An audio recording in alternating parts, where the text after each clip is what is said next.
Hello ದೋಸ್ತರ, ಹೆಂಗದಿರಪ್ಪ? ಎಲ್ಲರೂ ಆರಾಮಾಗಿರಿ ಅಂತ ತಿಳ್ಕೊಂಡಿನಿ. ಇವತ್ತು ನಾವು ವಿಡಿಯೋದಲ್ಲಿ ಏನು ನೋಡ್ತಾ ಇದ್ವಿ ಅಂದರೆ, ಈ ಟಾಯ್ ಟ್ರ್ಯಾಕ್ಟ್ರನ್ನ ನಾನು ಜಾತ್ರೆಯಲ್ಲಿ ತೊಗೊಂಬಂದಿದ್ದು. ನಾನು ನೋಡೋಕ್ಕೆ ಚೆನ್ನಾಗಿದೆ ಅಂತ ತಗೊಂಬಂದೆ. ಇದನ್ನು ಸ್ವಲ್ಪ ಮಾಡಿಫೈ ಮಾಡಿ ರಿಮೋಟ್ ಕಂಟ್ರೋಲ್ ಮಾಡಬೇಕಂತ ಅಂದ್ಕೊಂಡು ಈ 2 ಟೈರ್ನ ಬಿಚ್ತಾ ಇದ್ದೀನಿ. ನೋಡಿ ಇಲ್ಲಿ ಗಾಲಿನ.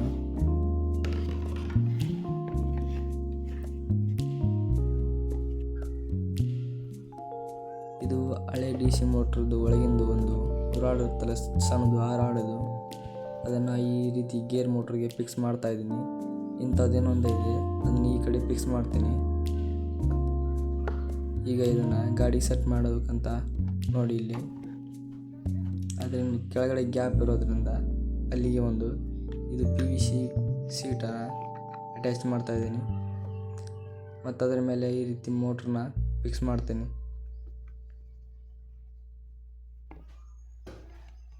ಈಗ ನೋಡಿ ನೀವು ಯಾವ ರೀತಿ ಫಿಕ್ಸ್ ಆಗಿದೆ, ಯಾವ ರೀತಿ ರೊಟೇಟ್ ಆಗ್ತವೆ ವೀಲ್ಸ್ ಅಂತ ನೋಡ್ಬೋದು. ನೀವು ಇಲ್ಲಿ ಕಾಣ್ತಾ ಇದೆಯಲ್ಲ ನೋಡಿ. ಈಗ ವೀಲ್ ಸೆಟ್ ಮಾಡೋಣ. ಗ್ಲೋಗನ್ನಿಂದ ಇದು ಪೆನ್ನಿನ ರೀಫಲ್, ಇದನ್ನು ಗ್ಲೋಗನ್ನಿಂದ ವೀಲ್ಗೆ ಫಿಕ್ಸ್ ಮಾಡಿ, ಇದನ್ನು ನಾವು ಈ ರಾಡಿಗೆ, ಇಲ್ಲಿ ಹೊರಗಡೆ ಬಂದಿರೋ ರಾಡಿಗೆ ಫಿಕ್ಸ್ ಮಾಡ್ತಾ ಇದ್ದೀನಿ. ನೋಡ್ಬೋದು ನೀವು ಇಲ್ಲಿ ಯಾವ ರೀತಿ ಫಿಕ್ಸ್ ಮಾಡಿದ್ದೀನಿ ಅಂತ. ಈ ಥರ ಗ್ಲೋಗನ್ ನಾನು ಮೊದಲೇ ಸಲ ಯೂಸ್ ಮಾಡ್ತಾ ಇರೋದು ಗ್ಲೋಗನ್ನ.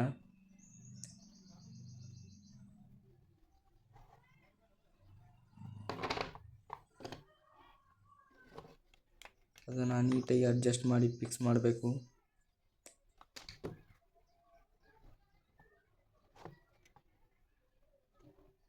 ನೋಡ್ಬೋದು ನೀವು ಇಲ್ಲಿ 2 ವೀಲ್ಗಳು ಸೆಟ್ ಆಗಿವೆ.